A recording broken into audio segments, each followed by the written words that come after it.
Hello friends. మనం శ్రీమద్ వాల్మీకి రామాయణంలో భాగంగా కిష్కింధకాండ గురించి తెలుసుకుందాం. పంపా సరోవర ప్రాంతం పరమరమణీయంగా ఉంది. ప్రకృతి తన అందాలను ప్రదర్శిస్తున్నట్లుగా ఉంది. కానీ శ్రీరాముడు మనస్సును ఏమాత్రం సంతోషపెట్టలేకపోయింది. పైగా సీత ఎడబాటు ఆవేదన అనే అగ్నికి ఆజ్యం పోసినట్లుగా శ్రీరాముడి బాధను మరింత పెంచింది. లక్ష్మణుల వారు శ్రీరాముల వారిని ఊరడించారు. అన్నా, ఈ దైన్యాన్ని వదులు, ఉత్సాహం తెచ్చుకో. అదే మనకు మేలు చేస్తుంది. చేసిన ప్రయత్నం విఫలమైనప్పుడు, సంపదలను పోగొట్టుకున్నప్పుడు అధైర్యపడకుండా ప్రయత్నం చేస్తే మంచి ఫలితం ఉంటుంది. ఉత్సాహమే బలం. ఉత్సాహం ఉన్న వానికి అసాధ్యమనేది లేదు. వాళ్ళు ఎటువంటి కష్టాలు వచ్చినా వెనకడుగు వెయ్యరు. మన ప్రయత్నాన్ని కొనసాగిద్దాం. వదిన గారు తప్పకుండా లభిస్తారు అని ధైర్యం చెప్పారు. ఋష్యముఖ పర్వతం నుంచి రామలక్ష్మణులను చూశారు సుగ్రీవుడు. గుండెలో రాయి పడ్డట్టయింది. ఆ ఇద్దరు వీరులు తన అన్న అయిన వాలి పంపగా వచ్చారేమోనని భయంతో వణికిపోతున్నాడు.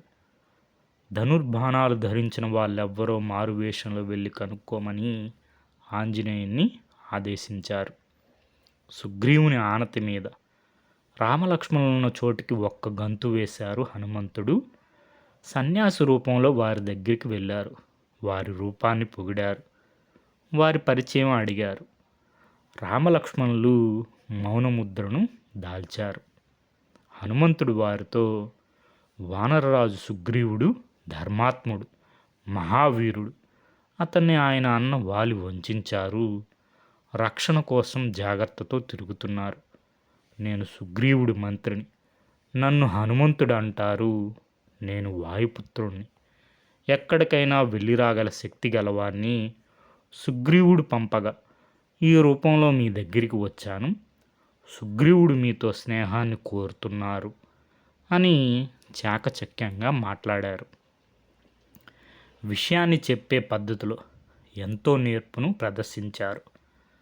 హనుమంతుని మాట తీరు శ్రీరాముణ్ణి ఆకట్టుకుంది. లక్ష్మణులతో, ఇతడు వేదాలను, వ్యాకరణాన్ని క్షుణ్ణంగా చదివాడన్నది నిశ్చయం. లేకపోతే మాటల్లో ఇంత స్పష్టత ఉండదు. తడబాటు, తొందరబాటు లేకుండా, తప్పులు పలకకుండా సరైన స్వరంతో చెప్పదలుచుకున్న విషయాన్ని మనసుకు హత్తుకునేటట్లు చెప్పాడు. ఈయన మాట్లాడే తీరు చూస్తే చంపడానికి కత్తి ఎత్తిన శత్రువుకు కూడా చేతులు రావు అని మెచ్చుకున్నారు. మాటకున్న శక్తి అటువంటిది. హనుమంతుడితో లక్ష్మణునే మాట్లాడమన్నారు శ్రీరాములు వారు. హనుమంతుడి అభిప్రాయాలకు సమ్మతి తెలుపుతూ తమ వృత్తాంతాన్ని వివరించారు లక్ష్మణుడు. తమకు సుగ్రీవుడి సహాయం ఎంతో తగినదన్నారు. సన్యాసి రూపం వదిలి రామలక్ష్మణులను భుజాలపై ఎక్కించుకొని ఋష్యముఖ పర్వతానికి చేరుకున్నాడు హనుమ. అంతకు ముందే భయంతో మలయగిరికి చేరిన సుగ్రీవుణ్ణి రామలక్ష్మణుల వద్దకు తీసుకువచ్చారు ఆంజనేయుడు. శ్రీరామ సుగ్రీవులు అగ్నిసాక్షిగా మిత్రులైనారు. సుగ్రీవుడు, రామ, ఈనాడు నీవు నాకు ప్రాణమిత్రుడు అయినావు. ఇప్పటి నుంచి సుఖదుఖాల్లో మనం ఒక్కటిగానే ఉన్నాం. వాలి భయం నన్ను వదలడం లేదు. నీ అభయం కావాలి అని ప్రార్థించారు. శ్రీరాముడు మందహాసాన్ని చిందిస్తూ, సుగ్రీవా, ఆపదలో ఆదుకునేవాడే కదా మిత్రుడు. నీ భార్యను అపహరించే వాళ్ళని తప్పక వధిస్తానని మాట ఇచ్చారు. సుగ్రీవుడి మనసు కుదుటపడింది. శ్రీరామ సుగ్రీవులు స్నేహపూర్వకంగా మాట్లాడుకుంటున్న సమయంలోనే సీతాదేవికి, వాలికి, రావణాసురునికి ఎడమ కన్ను ఒక్కసారిగా అదిరింది. సుగ్రీవుడు గతంలో తను నలుగురు మంత్రులతో కొండ మీద ఉన్నప్పుడు ఒక రాక్షసుడు స్త్రీని బలవంతంగా తీసుకుపోవడం చూశామన్నారు. ఆమె రామ, లక్ష్మణ అని బిగ్గరగా అరవడం విన్నామన్నారు. తమను చూసి ఒక నగల మూటను జార విడిచిందని చెప్పి ఆ ఆభరణాలను తెచ్చి చూపించారు. శ్రీరాముడు వాటిని చూసి కన్నీటి సంద్రమయ్యారు. లక్ష్మణుడు, అన్న, ఈ కేయూరాలను కొండలాలను నేను గుర్తుపట్టలేను, కానీ కాలి అందులు మాత్రం మా వదిన గారివి. ఆమెకు నిత్యం పాదాభివందనం చేయడం వల్ల నేను వీటిని గుర్తుపట్టాను అన్నారు. శ్రీరాముడు శోకాన్ని పోగొట్టే ప్రయత్నం చేశాడు సుగ్రీవుడు. సీతాదేవిని తీసుకురావడంలో తాను తగిన ప్రయత్నం చేస్తానన్నాడు. సపరివారంగా రావణుని హతమార్చేందుకు తన శక్తియుక్తులన్నిటినీ వినియోగిస్తానన్నాడు. దుఃఖం అనర్థదాయకం కనుక ఎప్పుడూ దుఃఖించవద్దన్నాడు. ఎల్లప్పుడూ దుఃఖించే వారికి సుఖముండదు, తేజస్సు క్షీణిస్తుంది. ఒక్కొక్కప్పుడు ప్రాణాలు నిలవడమే కష్టంగా ఉంటుంది. కనుక దుఃఖస్థితి నుంచి బయటపడమని ధైర్యవచనాలు చెప్పారు సుగ్రీవుడు శ్రీరాముల వారితో.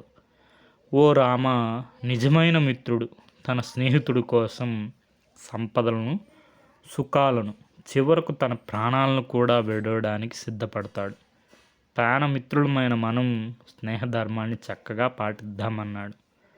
శ్రీరాముడు అందుకు అంగీకరిస్తూ, ఉపకారం జరగడమే మిత్రుని వల్ల ఫలం, అపకారం చేయడం శత్రువు లక్షణం. నీ భార్యను అపహరించిన వాళ్ళని ఈరోజే చంపుతానన్నాడు. వాలితో వైరం ఎందుకు వచ్చిందో తెలపమన్నాడు సుగ్రీవుణ్ణి. గతకథను శ్రీరాముడి చెవిన వేశారు సుగ్రీవుడు. మా అన్న వాలి మహాబలశాలి, పెద్దవాడు కనుక మా తండ్రి తర్వాత కిష్కిందకు రాజైనాడు. మాయావి అనేవాడికి మా అన్నతో వైరం. ఒకనాటి అర్ధరాత్రి మాయావి కిష్కిందకు వచ్చి వాలిని యుద్ధానికి ఆహ్వానించాడు. మేమెంతగా వారించినా వాలి వినకుండా వానితో పోరుకు సిద్ధమయ్యాడు. మమ్మల్ని చూడగానే మాయావి భయంతో వెనుదిరిగి పిక్కబలం చూపాడు. మేము వెంబడించాం. అతడు ఒక పెద్ద భూగృహంలో వెళ్ళాడు. వాలి ఆవేశంతో ఊగిపోతున్నాడు. నన్ను బిలద్వారం దగ్గరే ఉండమన్నారు. మాయావిని చంపి వస్తానని వెళ్ళాడు. సంవత్సరమైంది, అన్న జాడే లేదు. నా ఆశలు అడిగంటాయి. ఆందోళన ఎక్కువైంది. ఇంతలో నొరగతో కూడిన రక్తం గుహలో నుంచి బయటకు వస్తున్నది. లోపల రాక్షసునివి అన్నగారి అరుపులు వినిపిస్తున్నాయి. మాయావి చేతిలో మా అన్నగారు చనిపోయారనుకున్నాను. రాక్షసుడు బయటకు వస్తాడేమోనని కొండంత బండతో బిలద్వారాన్ని మూసేశాను. మౌనంగా కిష్కిందకు వచ్చాను. మంత్రులు నా ద్వారా సమాచారాన్ని తెలుసుకున్నారు. బలవంతంగా నన్ను రాజును చేశారు. కొంతకాలానికి వాలి వచ్చారు. నన్ను రాజును చేయడం చూసి కనులెర్ర చేశారు. నా కుమారులను చెరసాలలో బంధించారు. ఎంత బతిమాలినా క్షమించలేదు. సరికదా నన్ను రాజ్యభ్రష్టుని చేయడమే కాదు, నా భార్య రుమను అపహరించాడు. ప్రాణభీతితో పరుగులు తీశాను. సమస్త భూమండలం తిరిగాను. చివరకు ఈ ఋష్యముఖ పర్వతాన్ని చేరుకున్నాను. మతంగముని శాపం కారణంగా వాలి ఇక్కడికి రాలేడు. వాలి దుందుబి అనే రాక్షసుని చంపి విసిరేసినప్పుడు ఆ రాక్షసుని నోటి నుండి రక్త బిందువులు మతంగాశ్రమం మీద పడ్డాయి. అందుకు కోపించిన ముని ఋష్యముఖ పర్వతం మీద కాలు పెడితే వాలి మరణిస్తాడని శపించాడు అంటూ సుగ్రీవుడు తన కథనంతా చెప్పారు శ్రీరాములు వారికి. శ్రీరాముని బలం ఎలాంటిదో తెలుసుకోవాలనుకున్నారు సుగ్రీవుడు. దానికి జవాబుగా శ్రీరాముడు కాలి బొటనవేలుతో అక్కడ పడి ఉన్న దుందుబు అస్థి పంజరాన్ని 10 యోజనాల దూరం పడేటట్టు చిమ్మివేశాడు. ఒకే బాణంతో 7 మద్ది చెట్లను చీల్చాడు. సంతోషించారు సుగ్రీవుడు. వాలి వధకు ఇక ఏమాత్రం ఆలస్యం వద్దని శ్రీరాముని తొందరపెట్టారు. అందరూ కిష్కిందకు వెళ్ళారు. సుగ్రీవుడు భయంకరంగా గర్జిస్తూ వాలిని యుద్ధానికి ఆహ్వానించాడు. మహాబలశాలి అయిన వాలి క్షణాల్లో అక్కడికి వాలాడు. ఇద్దరి యుద్ధం అక్కడ భయానక వాతావరణాన్ని సృష్టించింది. వాలి సుగ్రీవులు ఒకే పోలికతో ఉన్నారు. అందుకే శ్రీరాముడు వాలిని స్పష్టంగా గుర్తించలేకపోయారు. వాలి విజృంభణకు తట్టుకోలేకపోయాడు సుగ్రీవుడు. శ్రీరాముడు కొరకు చూశాడు, కనిపించలేదు. గుండె గుబేలుమంది. ప్రాణభయంతో ఋష్యముఖానికి పరుగులు తీశాడు సుగ్రీవుడు. అక్కడికి వెళ్ళలేని వాలి సుగ్రీవుడితో బతికిపోయావు పో అని మరలిపోయాడు. లక్ష్మణ హనుమంతులతో కూడి శ్రీరాముడు సుగ్రీవుడి దగ్గరికి వచ్చాడు. సుగ్రీవుడు సిగ్గుతో తలదించుకున్నారు. నీ సూచన పాటించినందుకు ఫలితమిదేనా అని ప్రశ్నించాడు. శ్రీరాముడు అసలు విషయం చెప్పారు. సుగ్రీవుని గుర్తించడానికి వీలుగా నాగకేసర పూలతను మెడలో వేయమని లక్ష్మణుడికి చెప్పారు. అన్న ఆజ్ఞను వెంటనే అమలు చేశారు లక్ష్మణుల వారు. పూలతో నిండిన ఆ లతను ధరించి సుగ్రీవుడు తిరిగి యుద్ధానికి సన్నద్ధమయ్యాడు. కిష్కింధకు ప్రయాణమయ్యారు వారందరూ. సుగ్రీవుడు వాలిని మళ్ళీ యుద్ధానికి ఆహ్వానించాడు. వాలి అడుగు ముందుకు వేశాడు, కానీ అతని భార్య తార అడ్డుపడింది. ఒకసారి ఓడిపోయి దెబ్బలు తిన్న సుగ్రీవుడు మళ్ళీ ఆహ్వానించడం వెనక ఏదో ఆంతర్యం ఉందని అభిప్రాయపడింది. సుగ్రీవుడికి శ్రీరాముడు అండగా ఉన్నాడన్న విషయాన్ని ప్రస్తావించింది. యుద్ధానికి వెళ్ళడం క్షేమం కాదని వారించింది. తార మాటలను పెడచెవిన పెట్టాడు వాలి. యుద్ధ దిశగా అడుగులు వేశాడు. వాలి సుగ్రీవుల పోరు తీవ్రంగా సాగుతున్నది. రక్తం కారుతున్నా పట్టించుకునే స్థితిలో లేరు వాళ్ళిద్దరు. మెల్లమెల్లగా సుగ్రీవుని శక్తి సన్నగిల్లుతుంది. మాటి మాటికి దిక్కులు చూస్తున్నారు. అతని ఆంతర్యం అర్థమైంది శ్రీరాముడికి. విషసర్పంతో సమానమైన బాణాన్ని అతడు వాలి మీదకు వదిలాడు. అది క్షణాల్లో వాలి వక్షస్థలంలో నాటుకుంది. వాలి నేల మీదకి వాలిపోయాడు. స్పృహ కోల్పోయాడు. రక్తపు మడుగులో పడి ఉన్న వాలి కొంతసేపటికి తేరుకున్నాడు. రామలక్ష్మణులను చూశాడు. శ్రీరాముడితో, ఉత్తముడని పేరు పొందిన నీవు ఇంత అధర్మంగా ఎందుకు ప్రవర్తించావు? నీకు, నీ దేశానికి నేనెన్నడూ అపకారం చేయి తలపెట్టలేదు. అలాంటప్పుడు నన్నెందుకు చంపవలసి వచ్చింది? నిన్ను ఎదిరించి యుద్ధమే చేయలేదు. వేరొకరితో పోరుతున్నప్పుడు ఎందుకు దొంగ దెబ్బ తీసావని నిలదీశాడు. సీతాదేవి కొరకు సుగ్రీవుని ఆశ్రయించడం కన్నా తనను కోరి ఉంటే బాగుండేదన్నాడు. ఒక్కరోజులో సీతాదేవిని తెచ్చి అప్పజెప్పేవాడినని పలికాడు. రావణుణ్ణి యుద్ధంలో బంధించి తెచ్చి నీ ముందుంచేవాడిని తెలిపాడు. శ్రీరాముడు వాలి అభిప్రాయాలను తోసేశాడు. తమ్ముడు భార్యను చేపట్టడం వంటి అధర్మాలను ఒడిగట్టినందువల్ల నేను నీకు మరణదండన విధించానన్నాడు శ్రీరాముడు. వానరుడు కనుక చాటుగా ఉండి చంపడంలో తప్పు లేదన్నాడు. శ్రీరాముని మాటలు విన్న వాలి తన తప్పును తెలుసుకున్నాడు. మన్నించమని దోసిల్లొగ్గాడు. భర్త విషయం తెలుసుకున్న తార పరుగు పరుగున వచ్చింది. మరణ వేదనతో కింద పడి ఉన్న వాలి దీనస్థితిని చూసింది. గుండె చెరువేటట్లు ఏడ్చింది. ప్రాయోపవేశానికి సిద్ధపడిన తారను హనుమంతులు వారు ఓదార్చారు. తారా అంగదుల బాధ్యతను సుగ్రీవునికి వాలి అప్పజెప్పారు. తన మెడలోని దివ్యమైన సువర్ణమాలను సుగ్రీవునికిచ్చి వెంటనే ధరించమన్నారు. లేకుంటే వాలి చనిపోయిన మరుక్షణమే ఆ మాలకున్న శక్తి నశిస్తుంది. కొడుకైన అంగదుడికి జీవితంలో ఎలా నడుచుకోవాలో ఉపదేశించారు. బాణం వల్ల కలుగుతున్న బాధ అంతకు అధికమై ప్రాణాలను వదిలారు. వాలి జీవిత అధ్యాయం ముగిసింది. సుగ్రీవ హనుమదాదులు శ్రీరాముడి దగ్గరికి వచ్చారు. హనుమంతుడు శ్రీరాముడితో సుగ్రీవుని పట్టాభిషేక విషయం ప్రస్తావించారు. దీనికోసం కిష్కింధకు రమ్మని ప్రార్థించారు. తండ్రి ఆజ్ఞ మేరకు 14 సంవత్సరాల వరకు ఏ గ్రామంలో కానీ నగరంలో కానీ తాను అడుగు పెట్టనని చెప్పి పితృవాక్య పరిపాలన మరోమారు చాటుకున్నారు శ్రీరాములు వారు. సుగ్రీవుడికి శుభం పలికారు. తాను ప్రసవనగిరి మీద ఉంటాను అని చెప్పారు. వర్షాకాలం పోయాక సీతాన్వేషణ ప్రయత్నం ప్రారంభించమని సుగ్రీవుని ఆదేశించారు. సరేనన్నాడు సుగ్రీవుడు. కిష్కింధకు రాజుగా సుగ్రీవుడు, యువరాజుగా అంగదుడు పట్టాభిషిక్తులయ్యారు. కాలం గడుస్తున్నది. శరత్కాలం వచ్చింది. సీతాన్వేషణ కార్యభారాన్ని సుగ్రీవుడికి గుర్తు చేశాడు హనుమంతులు వారు. తదనుగుణంగా సేనను సమీకరించమని సేనాపతి అయిన నీలుణ్ణి ఆజ్ఞాపించారు సుగ్రీవుడు. ఇది శ్రీరాముడికి తెలియదు. లక్ష్మణుని పిలిచి సుగ్రీవుడి దగ్గరికి వెళ్ళమన్నారు. లక్ష్మణుడు కిష్కిందకు పయనమయ్యారు. సుగ్రీవుడు రాజభోగాల్లో ఓలలాడుతున్నాడు.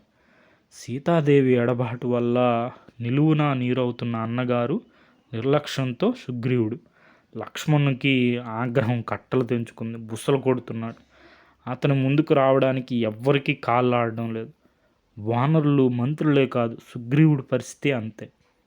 మందిర ద్వారం దగ్గరికి వచ్చిన లక్ష్మణుడితో మాట్లాడడానికి తార వెళ్ళింది. స్త్రీల పట్ల కోపం ప్రదర్శించకూడదని శాంతించారు లక్ష్మణుడు వారు. సుగ్రీవుడు సీతాన్వేషణకు ప్రయత్నాలు మొదలుపెట్టాడని తార లక్ష్మణుడికి తెలిపింది. అంతఃపురంలో ఉన్న సుగ్రీవుణ్ణి కలిశారు లక్ష్మణుడు వారు. శ్రీరాముడు దయ వల్లనే తాను స్థితిలో ఉన్నానని కృతజ్ఞత ప్రకటించారు సుగ్రీవుడు. మహాపరాక్రమశాలి శ్రీరాముడికి తన సహాయం నిమిత్త మాత్రమేనన్నారు. తన వైపు నుంచి ఏదైనా తప్పు జరిగితే మన్నించమన్నారు. లక్ష్మణుడు శాంతించాడు. తన అన్నగారి దగ్గరికి సుగ్రీవుణ్ణి రమ్మన్నారు. సుగ్రీవుడు వివిధ ప్రాంతాల్లో గల వానర వీరులు రావాల్సిందిగా చెప్పమని హనుమంతుని ఆజ్ఞాపించారు. 10 రోజుల్లోగా రాకపోతే వాళ్లకు మరణదండం తప్పదని హెచ్చరించారు. హనుమంతుడు ఈ వార్తను అన్ని దిక్కులకు వేగంగా పంపారు. ఫలితంగా కోట్ల మంది వానర యోధులు కిష్కిందకు చేరుకుంటున్నారు. సుగ్రీవుని ఆజ్ఞ అటువంటిది, దానికి తిరుగులేదు. అందుకే సుగ్రీవాజ్ఞ అనేది జాతీయంగా స్థిరపడ్డది. శ్రీరాముడితో సుగ్రీవుడు సమావేశమయ్యారు. వానరుల రాకను గురించి తెలిపారు. సీత జాడను తెలుసుకోవడం, రావణుడి నివాసాన్ని పసిగట్టడమే ప్రధాన కర్తవ్యం అన్నాడు శ్రీరాముడు. శ్రీరాముని సూచన మేరకు సీతాన్వేషణ కోసం వానర వీరులను నలుదిక్కులకు పంపాడు. తూర్పు దిక్కునకు వినతుని నాయకత్వంలో సేనను పంపారు. దక్షిణ దిక్కుకు అంగదుని నాయకత్వంలో హనుమంతుడు, జాంబవంతుడు మొదలైన ప్రముఖులతో కూడిన సేనను పంపారు. మేనమామ అయిన సుషేనుని నాయకత్వంలో పడమరకు, శతబలి నాయకత్వంలో ఉత్తర దిశకు సేనను పంపారు. ఒక్కొక్క దిక్కున ఏ ప్రదేశాల గుండా వెళ్ళాలో, అక్కడ ఏమేమి ఉంటాయో వివరంగా చెప్పారు సుగ్రీవుడు. ఆ ప్రదేశాలకు సంబంధించిన అతని జ్ఞానం చూస్తే ముక్కును వేలేసుకుంటాం. 1 రోజుల్లో సమాచారం తెమ్మని సుగ్రీవాజ్ఞ. సీతాన్వేషణ సఫలం చేయగల సమర్థుడు హనుమంతుడేనని సుగ్రీవుడి నమ్మకం. హనుమంతుడు అంతే విశ్వాసంతో ఉన్నారు. శ్రీరాముడి భావన కూడా అదే. అందుకే తన పేరు చెక్కి ఉన్న ఉంగరాన్ని హనుమంతుడికి ఇచ్చారు శ్రీరాముడు. సీత దీన్ని చూస్తే హనుమను రామదూతగా నమ్ముతుందన్నారు. హనుమంతుడు నమస్కరించి రామముద్రికను గ్రహించారు. శ్రీరాముని పాదాలకు ప్రణమిల్లి ప్రయాణమయ్యారు. సీతాన్వేషణకు బయలుదేరి 1 రోజులు కావస్తున్నది. తూర్పు, పడమర, ఉత్తర దిక్కులకు వెళ్ళిన వాళ్ళు తీవ్రంగా వెదికి రిక్తహస్తాలతో వెనుదిరిగారు. గడువు ముగిసే నాటికి ప్రసన్నగిరిలో శ్రీరామునితో ఉన్న సుగ్రీవుడి దగ్గరికి చేరుకున్నారు. సీత జాడు కోసం చేసిన కృషి ఫలించలేదని విన్నవించుకున్నారు. హనుమంతుడు ఈ విషయంలో కృతకృత్యుడవుతాడని ధీమా వ్యక్తం చేశారు. ఎందుకంటే రావణుడు సీతను తీసుకెళ్ళింది దక్షిణం వైపే కదా.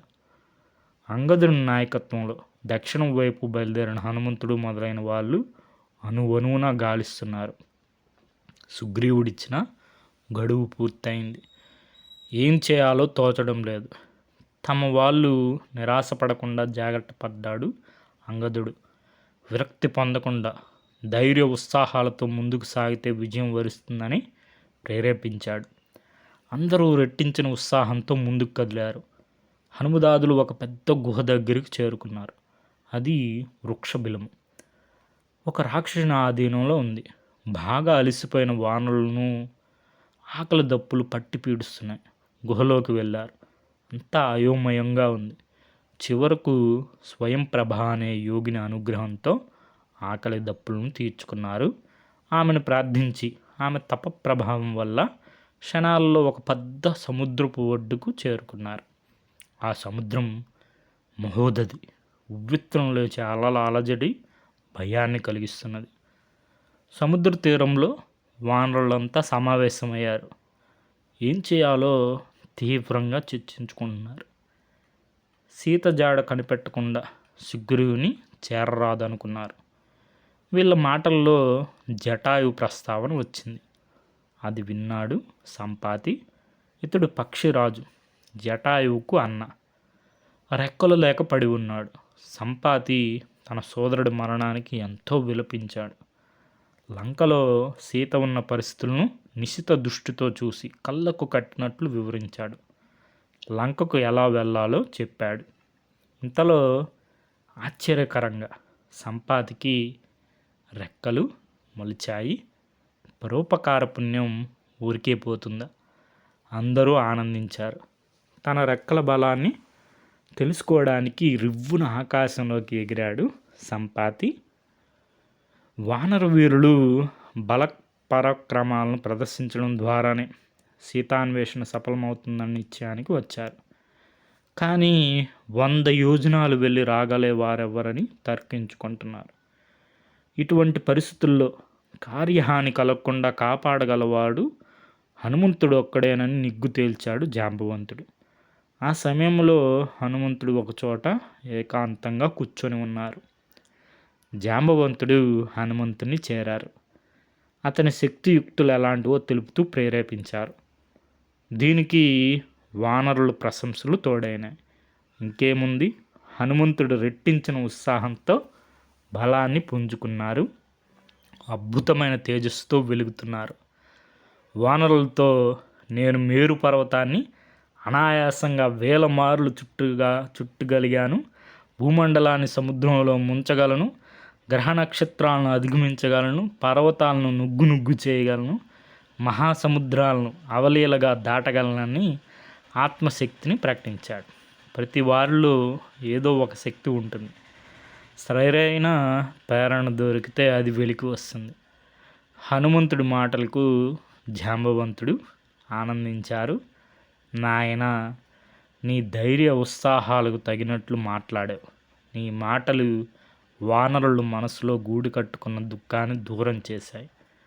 అందరం నీ శుభాన్ని కోరుతున్నాం. ఋషులు, వృద్ధ వానరులు, గురువుల అనుగ్రహంతో ఈ సముద్రాన్ని లంఘించు. నీ రాక కోసం ఎదురు చూస్తుంటాం. మా వానరుల ప్రాణాలన్నీ నీపైనే ఆధారపడి ఉన్నాయని తెలిపారు. తాను లంఘించే సమయంలో తన బలాన్ని భూమి భరించలేదని మహేంద్ర పర్వత శిఖరాలు అందుకు తగినవని హనుమంతులు వారు పలికి మహేంద్రగిరికి చేరారు. ఇది మనకి శ్రీమద్ రామాయణం కిష్కింధకాండ. మూలం 10వ తరగతి ఉపవాచకం. మన ఇతిహాసం రామాయణం వాల్మీకి రామాయణానికి సంక్షిప్త వచన రూపం. 10వ తరగతి తెలుగు వాచకం. Okay friends, thank you for watching.